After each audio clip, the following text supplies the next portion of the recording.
Hello, I'm Christian Gerhaher. I'm a baritone, Munich-based, and we're filming here this episode of Living the Classical Life. Thank you for inviting me. Im Wald in grüner Runde, wo Wipfel über Wipfel schaut, auf stillem Wiesengrunde hab ich die Hütte mir gebaut, hab ich die Hütte mir gebaut. Sie steht bewahrt vor Stürmen an grau bemooster Felsenwand. Baumriss sind sie umtürmen, die schützen sie mit Freundeshand. Im Fenster blüht die Rose, die Rebe grünt hinauf zum Dach. Mit heimlichem Getose rauscht nah vorbei der Wiesenbach. I'm Gerold Huber, host of Living the Classical Life. We're so glad you're joining us. Today we're speaking with Baritone Christian Gerhaher, a musician I've admired for many years. We hope you enjoy our conversation.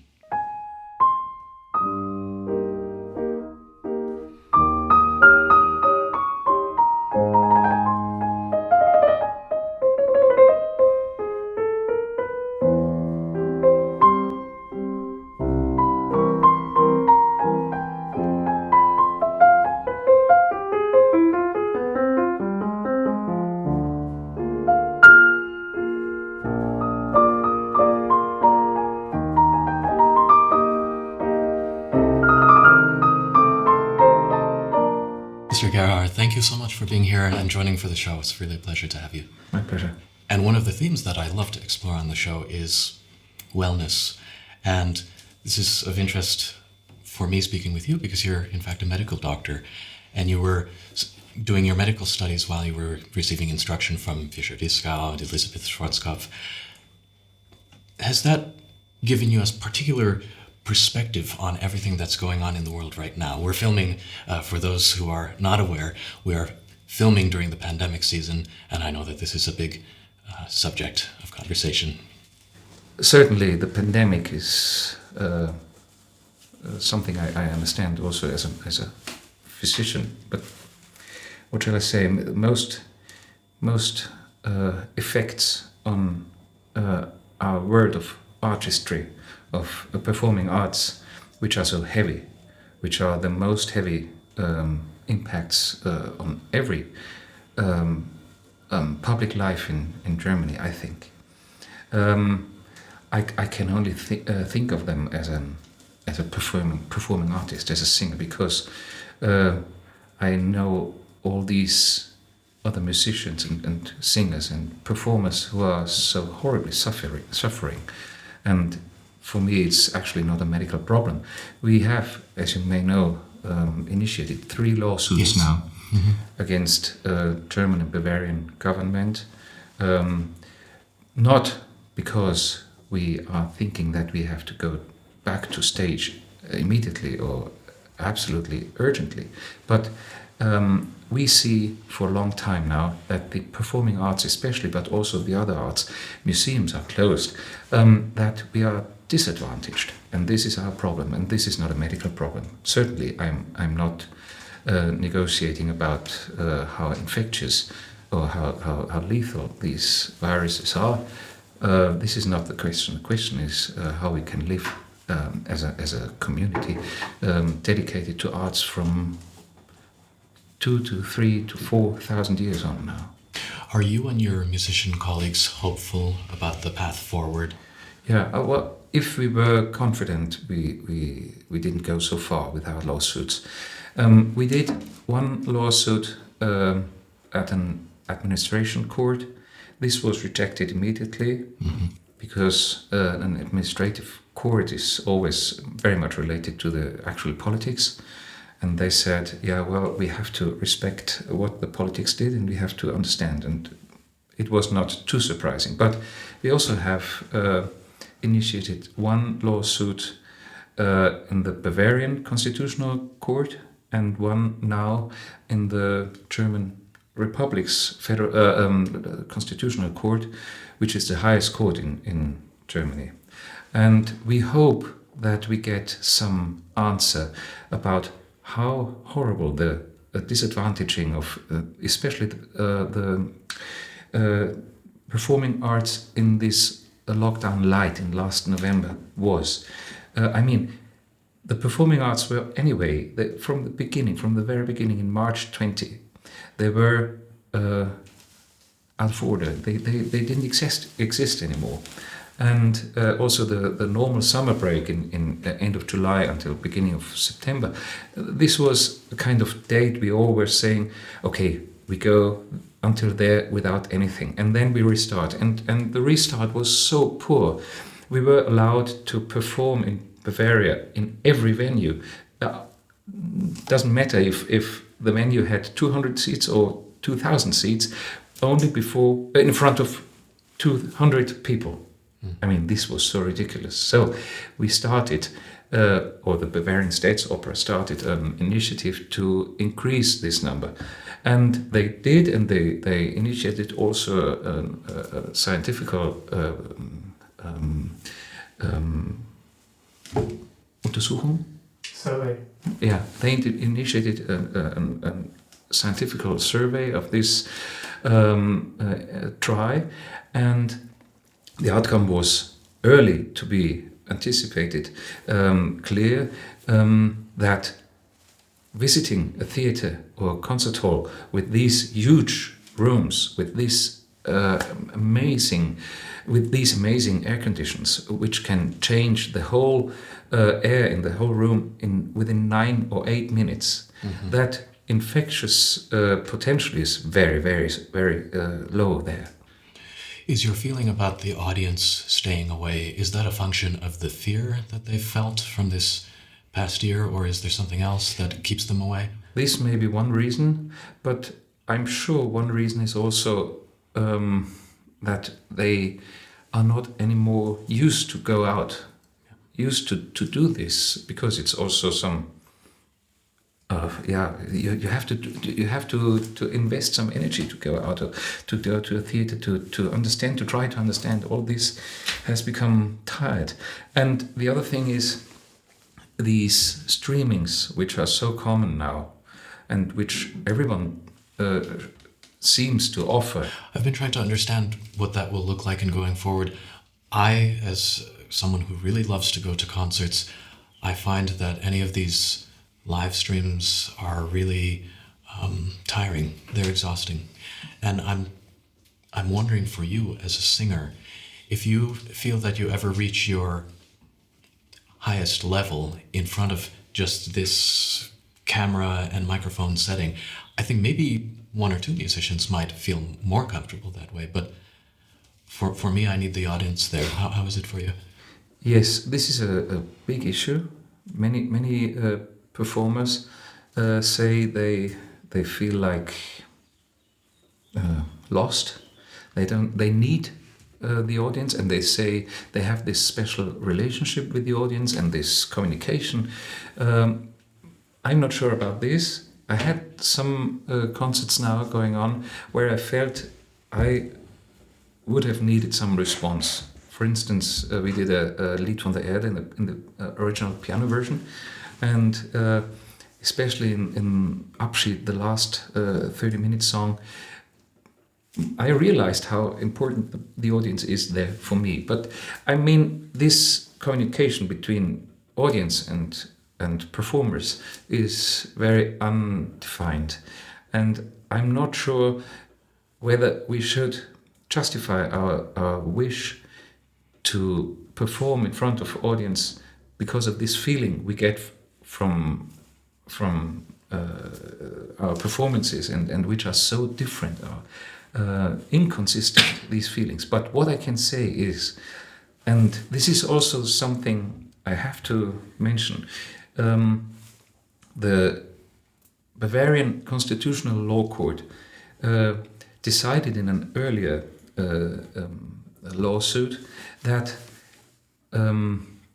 the arts were restricted in their freedom, in their constitutionally guaranteed freedom, by right, more than religion or coming together. Because they said,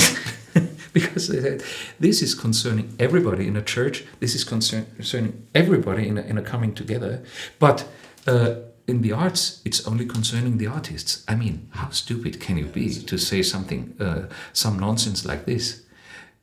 The arts can't be without interpreters, and the audience are interpreters, not only the performers or not only the lectors of books or the curators in museums or the professors for literature or something. Also, and importantly, the audience is a community of interpreters, and you need them. No art can't be conceived without the aim to be understood or to be received by interpreters. I mean, if a constitutional law court is so misunderstanding the nature of arts, this is very unsettling. I'm curious to know about your development, musically speaking. If you studied medicine, how did you come to music at all? When I was a pupil, I studied violin and viola with, by the way, the father of my pianist. Fantastic. Yeah, we grew up in the same town, and it was really very far off the world. We were maybe 30 kilometers from the Iron Curtain to Bohemia, and our city was a wonderful city, a medieval city directly the Danube and flat land around, but it was really kind of idle, and we were sitting there with our music, and I wanted to become a musician, but my abilities were too small, too weak, so there was no chance. And then a friend of mine, my best friend then, said, "Let's go to this choir." And I said, "Come on, choir, it's really very weird to sing." And he said, "Come on, they are so nice girls, and go with me to this concert." And we went together to this concert, and one of the girl choristers came to us, and it was wonderful, and we joined in. And then immediately I detected that there is something different from playing violin or viola, because I could do something immediately following my acoustical vision. Mm-hmm. So this was a kind of beginning, and I loved singing in the choir. I still would love it if I didn't do it as a soloist. But we then finished school, and I went to Munich together with Gerold Huber, my pianist. In the same term, we started our studies. I studied philosophy and then medicine, but immediately in the beginning I attended a song recital by Hermann Prey and Wolfgang Sawallisch, and they were singing, performing Dichte Liebe and Kernerlieder, both two of the three major song cycles of Schumann, and I was really blown away. And I called Gerold the same evening, and I said, "Look, we have to dig into this music, and wouldn't you be interested to I come over in the evening and we do some Dichterliebe?" And he said, "Okay, well, if you think." He was not interested, but okay. And afterwards we smoke and play cards and anything. And I came, and after the first meeting he said, "Oh, this is amazing. This is something more than playing cards or smoking, and enough for a life." And this is now 32 and a half years that we do it together. And then I understood that singing is something I would like to do as a profession, but I had to finish my studies, and I did. And then 2 days after, I started in a small theater in northern Bavaria. I'm curious to know, at what point did it become clear that your musical partnership would endure for that long? I mean, basically you have to have some sort of baseline of trust. You have to have some sort of I imagine. Actually, I heard the two of you perform here in Munich 10 years ago, and I had the impression that a musical partnership like this, I'm thinking about Gerold Huber, Dietrich Fischer-Dieskau, Gerard Souzet, and Dalton Baldwin. These were musical partnerships that were almost metaphysically linked, but that might not become apparent from the beginning. Was it immediate? Yes, actually yes. I've earlier spoke of my best friend in school times. Well, he went to another city, and Gerold and we became best friends very quickly. And then we had the opportunity in our beautiful town with a medieval city hall to perform there our concerts for free, and they would organize, and we did so, and we went on with our repertoire every year. During our studies we prepared, but there was no question of doing with anybody else. And also the fact that developing some success was not in sight. It took us 10 years before we got proper concerts or recitals, not organizing ourselves. And this made us kind of like brothers. And I have two siblings, and Gerold is like another brother to me now. And the major advantage is, which I can see so often, that we don't have to arrange a being together in vertical means. We are just like feeling for each other normally, and this gives us so much opportunity to talk about and think about other things than just metrical, which is so important, which I'm so grateful for. I'm curious. So it's not only metaphysical, as you said, it's also physical, our relationship. And what you were saying about these concerts in the church, I'm fascinated because you arranged them. It seems with young musicians these days, there's such a pressure to succeed in a professional setting. And perhaps did you feel that you had room to explore your artistic voice, perhaps even to make mistakes and to grow from them? If it's across 10 years, that is breathing space. Perhaps you were wanting those bigger concerts at that time. Yes, yes. I wouldn't complain at all, but it was a stony way in the end. Also because I had to finish medicine, it was a big effort to go through all these books, and it was meters, and you can't do it without any involvement of your personality. So I had to feel in the morning kind of becoming physician, and in the evening rehearsing and practicing, kind of feeling that I become a singer. It was not easy, but in the end, yes, you're right. We all need this free space to develop. But as you say, the pressure is sometimes very high, but it's maybe also not necessary to take up all the pressure. Or maybe you could also say, if young musicians or also politicians, now we had this in this pandemic crisis, wouldn't turn to understand music as a form of entertainment, then they would take it more serious. They would say, yeah, well, we don't have to convince the audience always. It's an offer we give, and it is a kind of common try to understand a piece of art. This is what I really feel in a song recital, that because in comparison to an opera house where you have the proscenium, which is a kind of barrier or screen between the illusion on stage and the audience.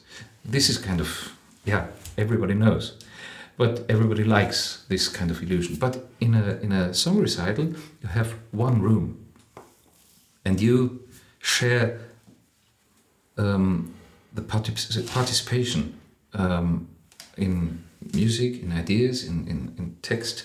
So you try to understand as an audience, and you try to understand as a performer, all in common.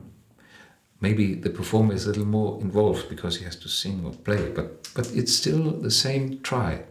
And it's not, at least not in a song recital, that you go on stage, this is my understanding, sorry, that you go on stage and try to convince the audience that they had a good evening, or that they go out with a cheerful mind, or they are entertained. This is not our duty. Art has aspects of entertainment, certainly, but they are not defining points of art. For you as a singer, I think the understanding of wellness and balance is probably even more so important than with other instruments. Maybe others would disagree, but I think that this sense of balance and wellness is reflected most immediately in the voice. And you, as someone who has studied medicine, probably has some awareness of how to look out for your energy as it unfolds throughout a long musical life. Do you have strategies for young people who might feel like they have to say yes to everything in the beginning, for example? Reflecting my profession as a singer, I wouldn't come to the term wellness.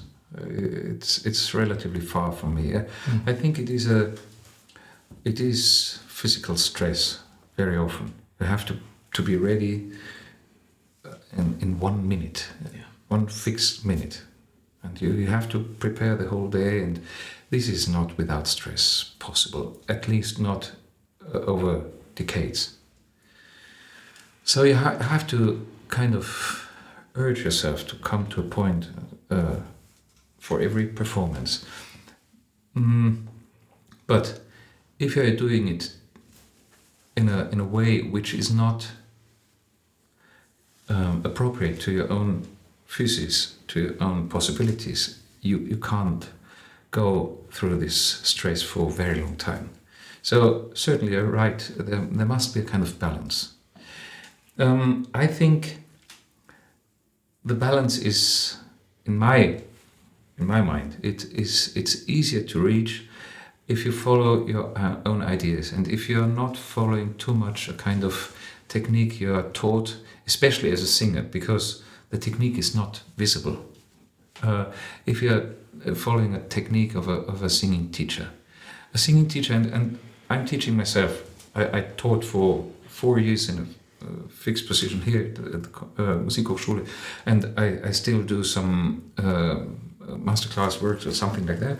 And I always feel like I try to give some instructions for 1 hour, and I hope that, and I try to urge them to follow, but not because I'm right, just to make them flexible, because later in the profession they have to be flexible, they have to be able to follow a conductor on the first hand, but also a director, and also making music or making art together with others. You have to be flexible, and this flexibility is necessary to learn, and you have to learn it with your own possibilities, and you have to find a coming together with your own ideas. This is so difficult, but it is necessary for every artist to find your own way. And so wellness is not the aim, but a kind of balanced procedure for 40 years. That would be nice. But what about the pursuit of perfection? Because artistically speaking, that can be endless, assuming that we always want to grow in our craft and in our depth as musicians. I've often spoken on this show about stage fright, which sometimes the listeners misinterpret that I mean that stage fright is only about approval from others, approval from the audience and what they will think. Well, maybe, but then there are also just our expectations of ourselves and reaching our most peak level.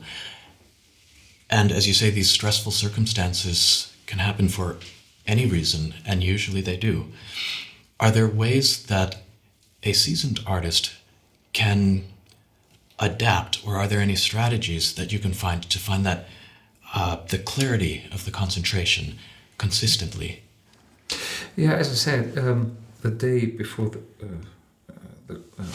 the day of the performance has a kind of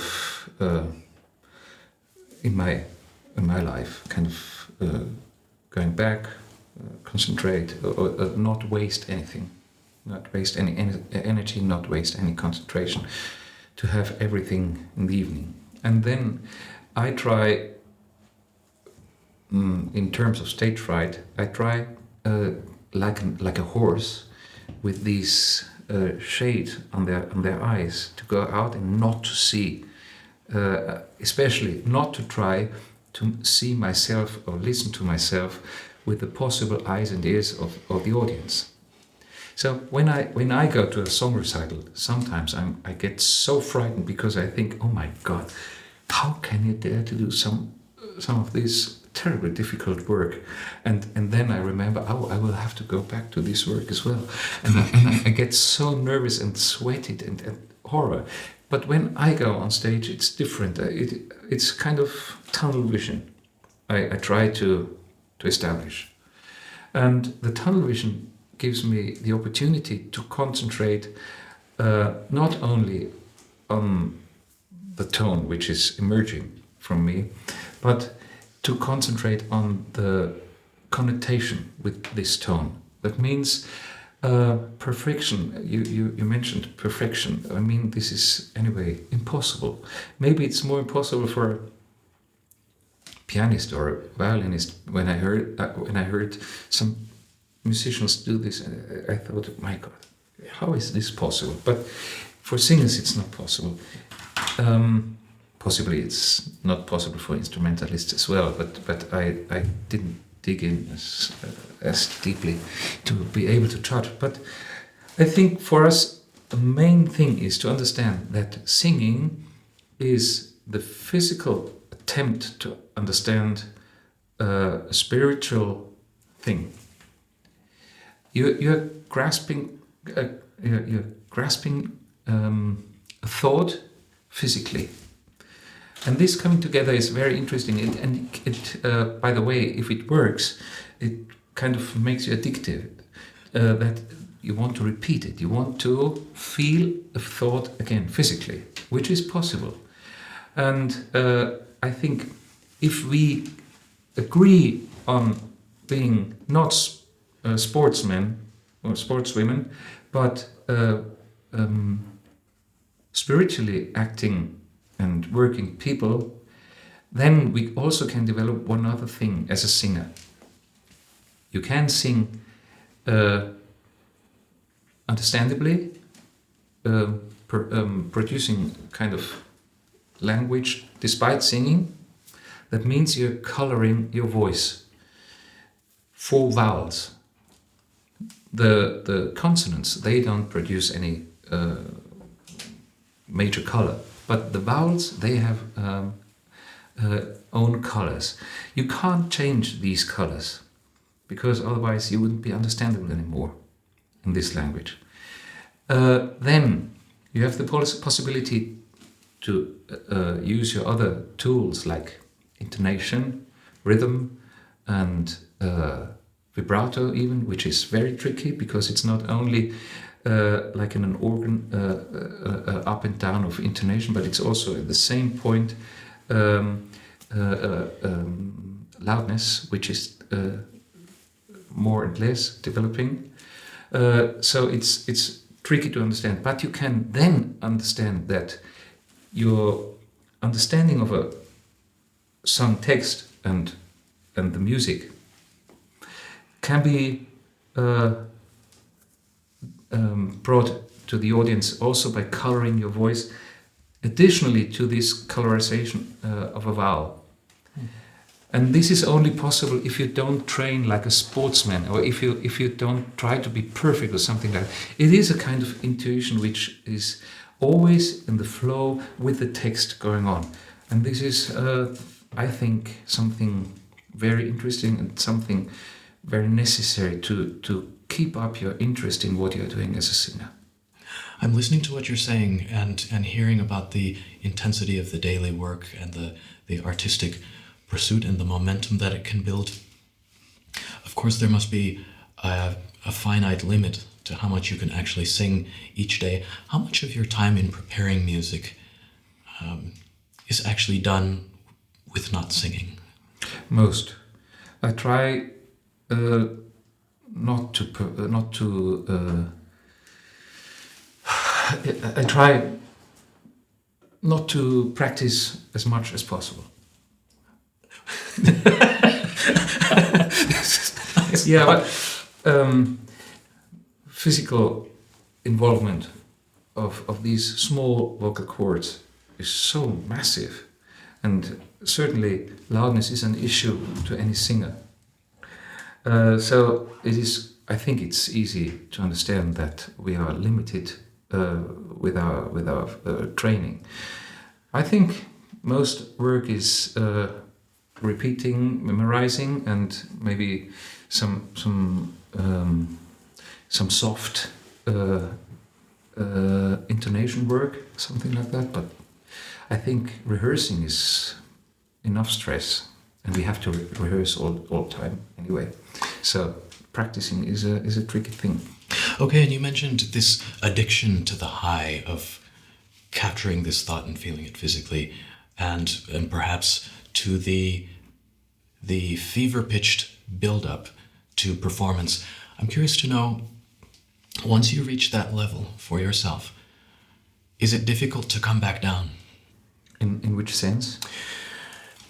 People talk about, for example, if you were singing an operatic role and you were inhabiting that character and you felt that you became that character, could you take yourself out of the fifth gear very soon after the performance, or does that take a few days? No, it doesn't take 1 second for me.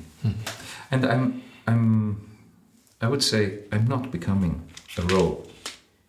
I try to understand the role and to stand besides the role. Maybe when you are very young and you can try to understand the role with your own history and make it more plastic as a performer with your own history, or to enhance the role by your own feelings and something like that. But I think this is a privilege to the youth. Otherwise, it would take too much from my own life, and especially it would be a kind of bothering the audience with your own tears and sobbing and all this. Nobody wants this by an older man, and this is also what an audience learns. Maybe in the beginning, one only is interested in pieces which are kind of related to their own feeling, to the own actual living, to the own history. But later you develop a much more persistent and maybe even worthwhile ability to understand musical or artist piece just out of your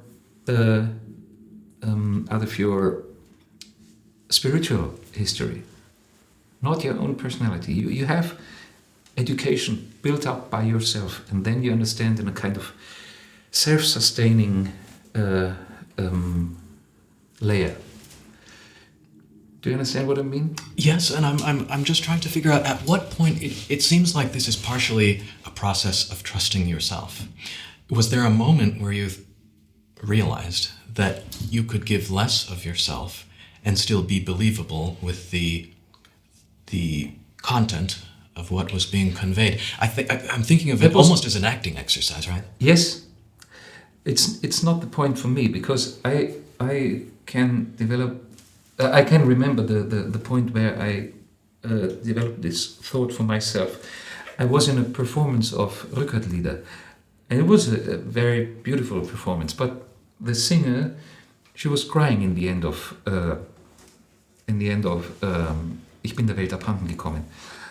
I don't want to blame her for that. There are many reasons for doing like this, or that you can't hold back your own life in a performance. This can happen, but I understood then that you should never, or I should never, try to instrumentalize my own actual situation to understand the music publicly. And then I also thought about how to perform roles, to bring in your own life into a role on stage with other colleagues performing other roles. I think it would kind of be unfriendly and a little bit greasy if you did so. Do it with your own life. Like one colleague of us said once, "Oh, it's so nice being on stage as a singer. You can beat up the wife you can't beat at home." So, I mean, this is such a horrible and ugly sentence in many ways, but right. Especially to live a life on stage which you don't live personally, or to continue living a life on stage which you live normally. This is, I think, in my eyes, disgusting. I would never do.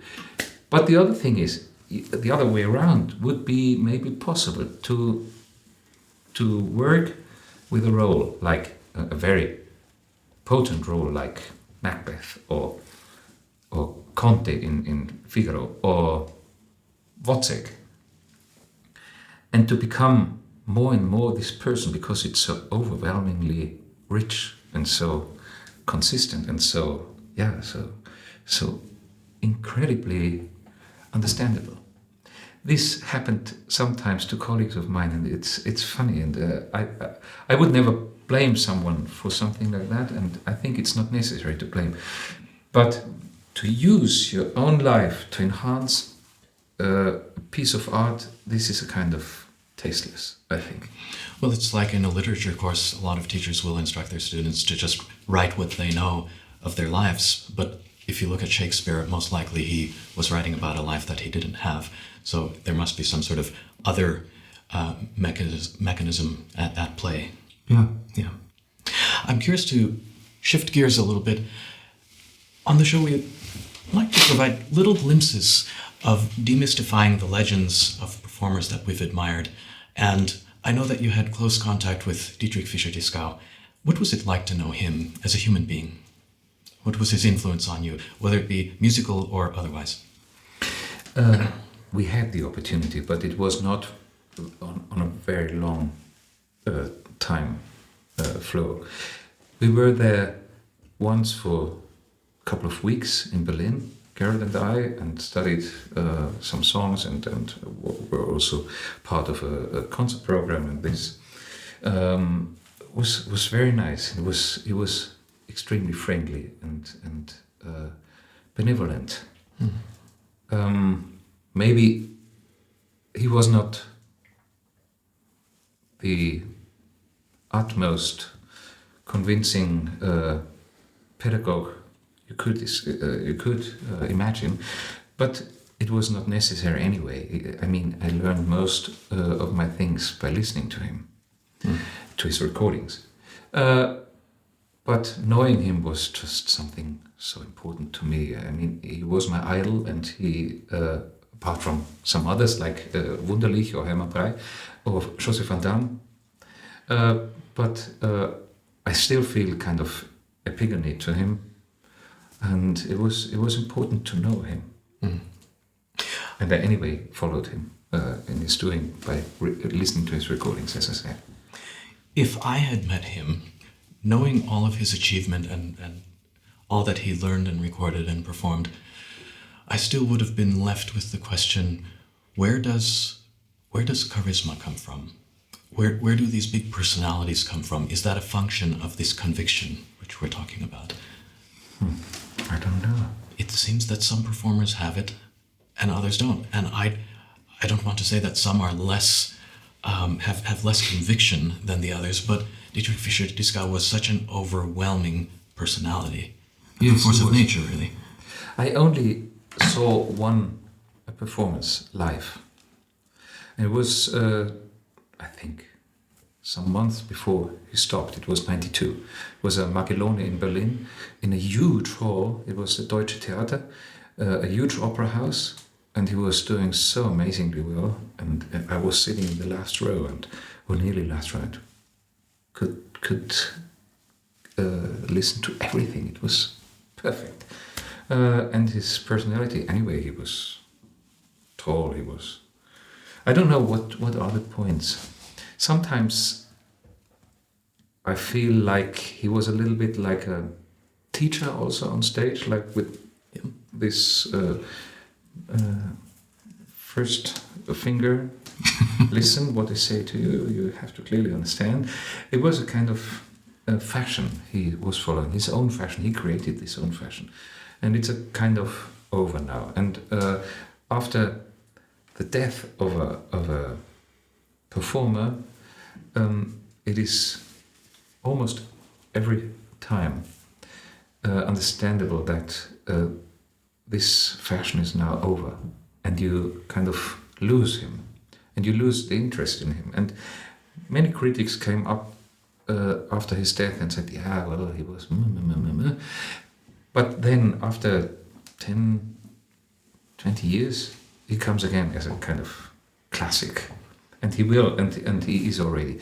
I mean, he was maybe the most successful singer ever, and the most important singer developing new methods of performing, like introducing a song recital which is less entertaining, less sentimental, less a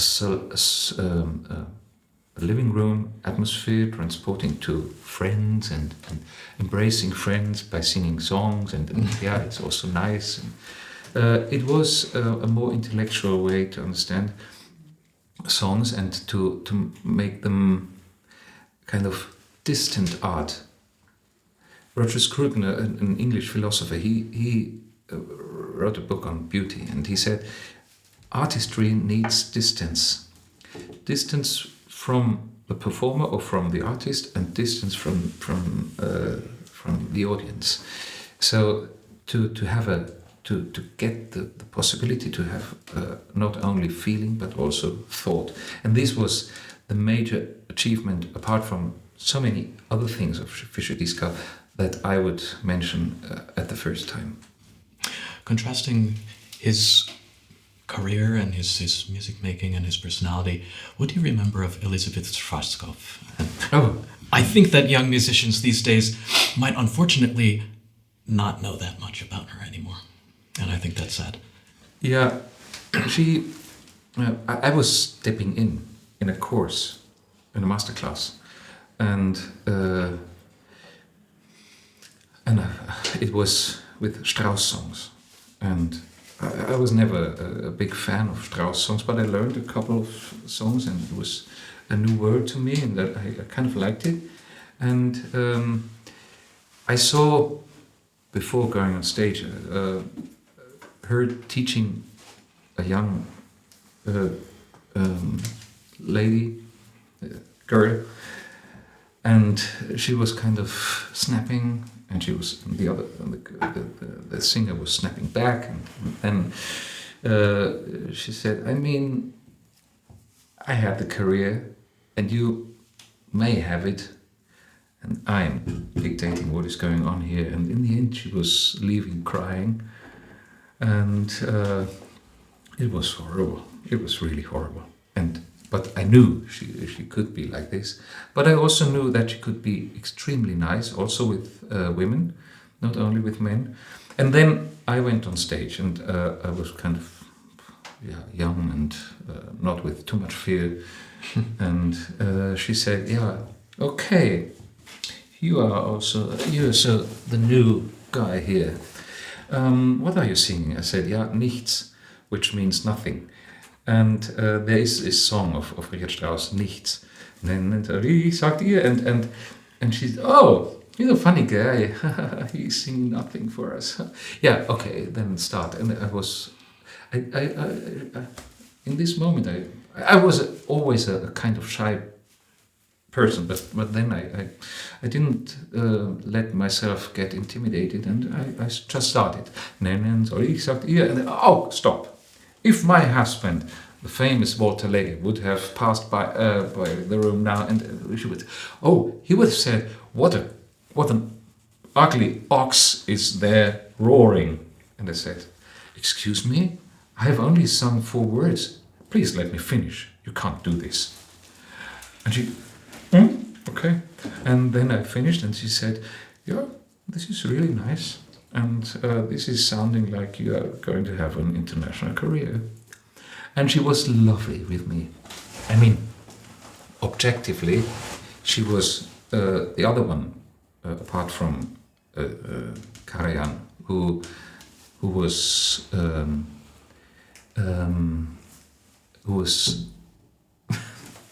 signing up for the NSDAP party, the Nazi party, twice.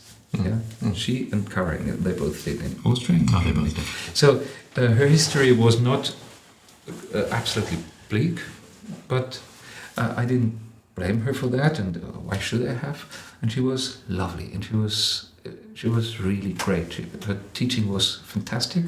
It was about pronunciation in a very decent way, inspiring, wonderful. And I heard this from many other colleagues as well. Also, many women, and it was always said, yeah, she was ugly, especially with women, but there were many who said it was a fantastic time with her, going there every week, and she was lovely, she was nice, she was supporting, she was helping, she was calling agents and all this.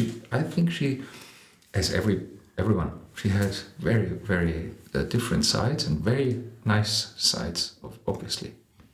And finally, to conclude, we began the conversation by talking about the challenges that we're facing in the world, but I'm also curious to know what you are looking forward to, what is inspiring you these days, whether it be in music or just in life.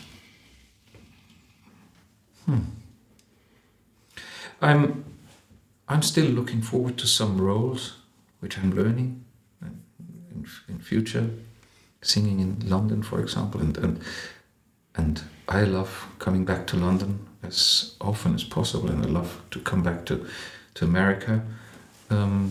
Traveling is sometimes very nice and very good, and I'm looking forward to travel not only alone but with my wife maybe in future. But she's a teacher, and when our children are going to have finished the school, she will have to go to school still. So I don't know, but I would like to be together with my wife much more, for much more time. And what really is center of my singer life is songs, and there's a lot to do still. I'm very happy for this. I will never try to be kind of encyclopedic singer like Fischer-Dieskau was. I mean, he recorded everything. He recorded the whole Brahms twice. He recorded the whole Schubert, nearly the whole Schumann, Wolf, everything. Even Nietzsche songs. Nietzsche wrote some songs, and he recorded this. And Strauss, certainly, yeah, Mahler, the whole thing. And this is something which I'm not capable of, and which I'm not interested in. So I think singing is not too important to me, and I love it, and I love my songs, and I love to work with Gerold Huber until we both stop, or maybe I stop a little earlier. I'm very happy and grateful for what singing, how far singing led me. Thank you so much for being here on the show and for joining me in this discussion about music and life. And I really continue to convey my best wishes to you for further success, better days ahead. Thank you, likewise. Thank you so much. I would shake your hand, except because it's the pandemic. We will keep our distance. Yes, and we've taken all the precautions. Yes, we're not allowed. That's right. Thank you so much.